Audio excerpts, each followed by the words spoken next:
పొందుతున్నాయి. ఆశ్వయుజ మాసంలో కృష్ణపక్షంలో నిండు అమావాస్య రోజున దీపావళి పండుగను జరుపుకుంటాము. లోకకంటకుడైన నరకాసురుడు ముల్లోకాలను పట్టి పీడించాడు. యుద్ధంలో సత్యభామ నరకాసురుణ్ణి చతుర్దశి రోజున హతమార్చింది. నరకుని పీడ విరగడైనందుకు ఆ తెల్లవారి అందరూ సంబరాలు జరుపుకున్నారు. అమావాస్య కావడంతో చీకట్లను పారద్రోలి వెలుగులు నింపడానికి దీపాలు వెలిగించి దీపావళి పండుగ చేసుకున్నారు.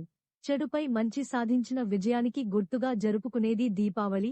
అలాగే మన ఇంట్లోనే స్థిర నివాసముంటూ నిరంతరం సిరి సంపదలను ప్రసాదిస్తూ మనందరి జీవితాల్లో చీకట్లను పారద్రోలి వెలుగులు నింపే ఆ అష్టలక్ష్మీదేవి రూపాలైన ఆదిలక్ష్మి, ధనలక్ష్మి, ధాన్యలక్ష్మి, గజలక్ష్మి, ధైర్యలక్ష్మి, సంతానలక్ష్మి, విద్యాలక్ష్మి, విజయలక్ష్మికి ఘనమైన పూజలు చేద్దాం. ఇలా అష్టైశ్వర్యాలతో ఆచంద్రతారాకం దీపావళి పండుగను ప్రతి ఏటా జరుపుకుందాం. విశాల హృదయులైన నా